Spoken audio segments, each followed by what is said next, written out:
The next thing the bile does as it moves through the intestines is to balance the immune system. When most people think of the immune system, they think of white blood cells floating through the bloodstream.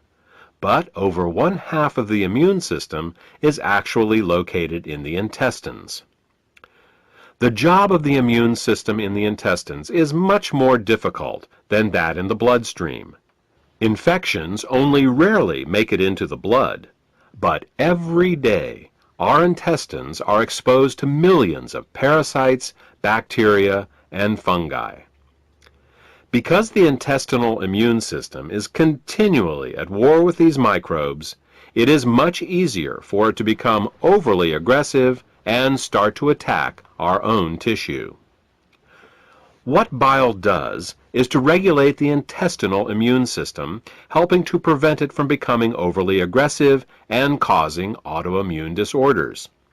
If you're suffering from a gut-related autoimmune disorder, it may be because of a blockage of bile flow. The last thing that bile does in the intestines is to kill parasites and candida. Tests show that even the healthiest person still has some degree of parasitic and fungal infection. While there are many antiparasitic and antifungal remedies available in the marketplace, most of them are mildly toxic and therefore unsuitable for daily use. If, however, your bile flow is healthy, then you have a built-in defense against parasites and candida. Well, that about covers what bile does to maintain the health of the intestines, and what happens when bile can't get into the intestines in proper amounts due to the presence of biliary sludge and gallstones. Now, let's turn our attention to what happens when biliary sludge and gallstones cause toxins to back up into the bloodstream. Just as the kidneys remove water-soluble toxins from our bodies, the liver removes fat-soluble toxins from our bodies by putting them into the bile. If the bile gets clogged up due to biliary sludge and/or gallstones, then the fat-soluble toxins can't get out, and they start to build up in the body.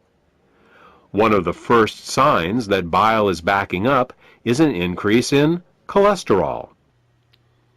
This happens because the only way cholesterol can leave the body is through the bile. Impaired bile excretion causes cholesterol levels to rise. It's that simple. In addition to the levels of cholesterol rising, bilirubin levels can also begin to rise. If they get to be bad enough, you can see the whites of a person's eyes, and sometimes their skin, take on a yellow tint. The technical term for this is jaundice. While an increase in cholesterol and bilirubin levels in the body is easy to recognize, the accumulation of other toxins is not. Literally thousands of toxins and chemicals are processed by the liver for removal through the bile each day. When gallstones and biliary sludge prevent these toxins from leaving the body, they begin to accumulate in the bloodstream and the tissues, causing all sorts of problems. Dissolving gallstones and biliary sludge is an often overlooked but vitally important part of any detoxification program. The last problem we will discuss, that is caused by bile backing up into the bloodstream, has to do with immune function. As we said earlier, bile plays an important role in the immune system of the intestines by keeping it from becoming overly aggressive. Unfortunately, what's good for the immune system of the intestines is terrible for the rest of the body. Studies have shown that when bile acids are present in the bloodstream, they inhibit chemotaxis and phagocytosis. These are fancy words for how well white blood cells can locate, move towards, and swallow infectious microbes. Thus, what starts out as a beneficial immunoregulative action in the intestines becomes an immunosuppressive action in the bloodstream and the tissues. These are all effects of bile backing up in the bloodstream. The final set of problems we will discuss is how biliary sludge and gallstones can affect the neighboring organs. In addition to bile acids backing up into the bloodstream, bile can also back up into the pancreas and liver, where it can cause alkaline burns. This is because the liver, pancreas, and gallbladder all share the same basic plumbing, the common bile duct. There are valves that keep the bile from backing up into the liver and pancreas. If a small stone finds its way into one of these valves, the valve can get stuck in the open position.